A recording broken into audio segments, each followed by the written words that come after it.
Bonsoir Tov ou Mazal Tov.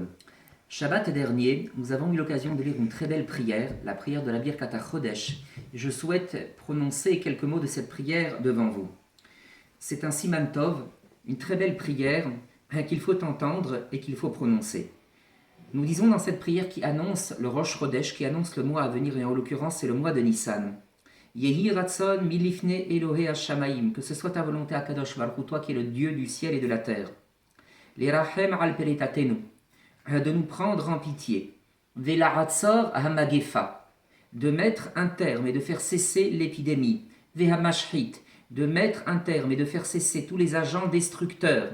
Me'alenu me'al kol amo Israël ve'imru amen. On dit dans cette prière également, Yehi Ratzon milifne Elohe Hashamaim, que ce soit ta volonté à Kadosh Baruch Hu, les Kayem lanu et kol Chachmei Israël, de préserver tous les sages d'Israël, qui en particulier sont atteints par la maladie. Hem, Unshem, Ubnem et Talmidem, eux et tous les membres de leur famille.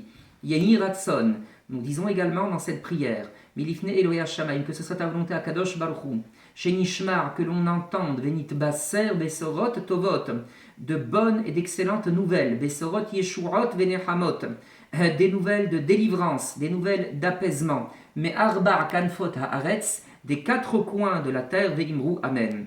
On dit également dans cette prière, Mi cher Hassanissim, on rappelle le fait que celui qui a accompli et réalisé des miracles pour nos ancêtres, ou Mimitzraim Ge'alam, et qui nous a délivrés d'Égypte, Hu Igal Otanu. Il nous délivrera, il nous libérera à nouveau.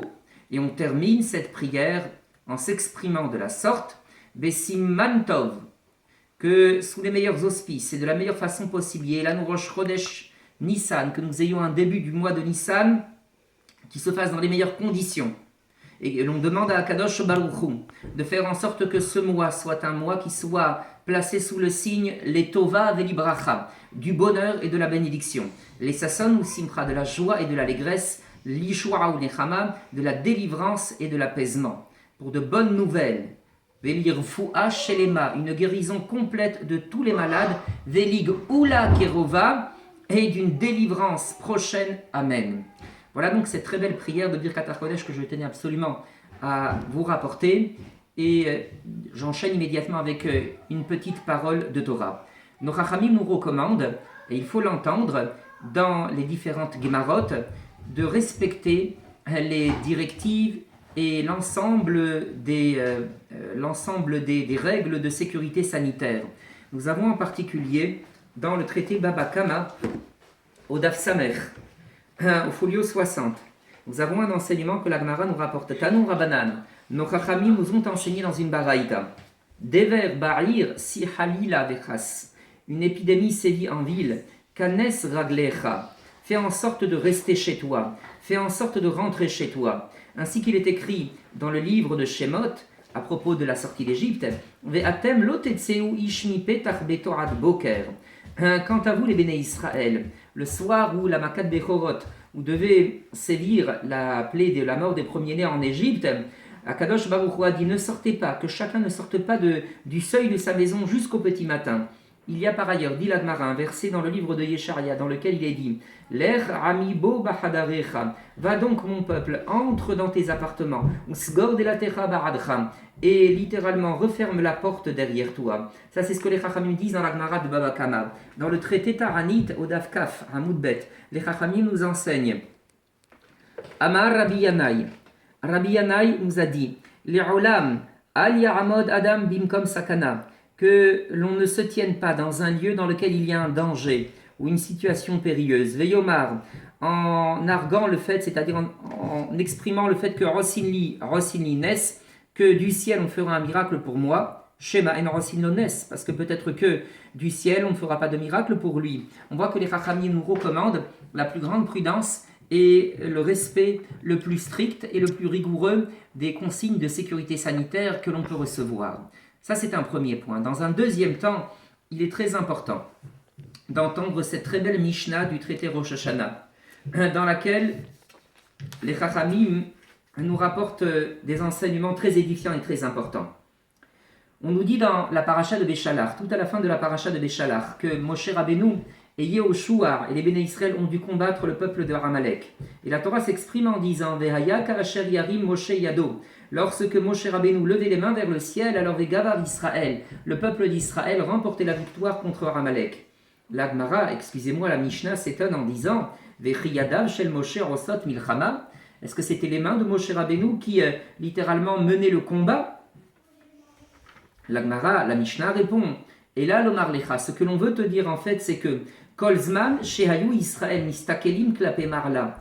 Tout le temps où le peuple d'Israël était capable de regarder vers le ciel, ou Meshar Bedin et Libam, et ils étaient capables de se soumettre et d'assujettir leur cœur à Akadosh Baruch Hu, la Aviem Sheba Shamaim, à notre Père qui est au ciel, Hayum Itgaberim. Alors ils avaient le dessus, alors ils remportaient la victoire. Veimlav Hayun Oflin. Et sinon, c'était les Amalécites qui avaient le dessus sur eux, Halila.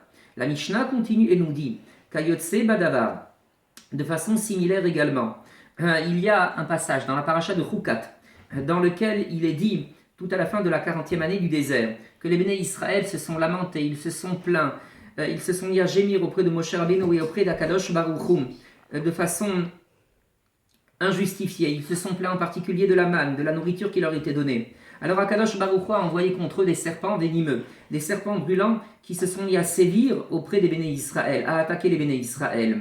Et puis ensuite, les Béné Israël ont réalisé leur erreur. Et ils se sont adressés à Moshe Rabbeinu en disant « Prie pour nous pour que Akadosh Baruch Hu retire cette maca, ce fléau, cette épidémie d'entre nous. » Akadosh Baruch Hu a dit à Moshe Rabbeinu « Voilà ce que tu vas faire. Raselecha saraf, tu te fabriqueras un serpent de cuivre. Vesim oto alnes, tu le placeras sur une perche, en haut d'un étendard, en haut d'une perche. Veaya kol anashur, toute personne qui aura été mordue par les serpents venimeux, verra auto, il verra le serpent de cuivre, le serpent d'airain, vahai et il vivra. » La Mishnah s'étonne en disant Vechi nahash memit, o nahash mehaye. Est-ce que c'est le serpent qui fait mourir, o nahash mehaye, ou est-ce que c'est le serpent qui fait vivre?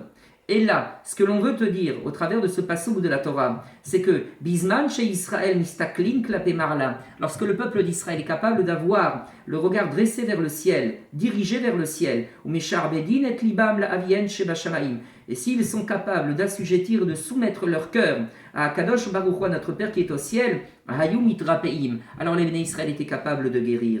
Be'ezrat Hashem, c'est ce que l'on souhaite, que nous soyons tous capables de nous soumettre à Akadosh Baruch Hu, que nous soyons tous capables d'accomplir la volonté d'Akadosh Baruch Hu, et nous demandons à Akadosh Baruch Hu de nous prendre en pitié et de mettre fin au fléau qui sévit actuellement dans le monde, qu'Akadosh Baruch Hu nous annonce très bientôt d'excellentes nouvelles des Bessorot Tovot avec la venue du nouveau mois de Nissan. Amen. Shavuot Tov et Chodesh Tov.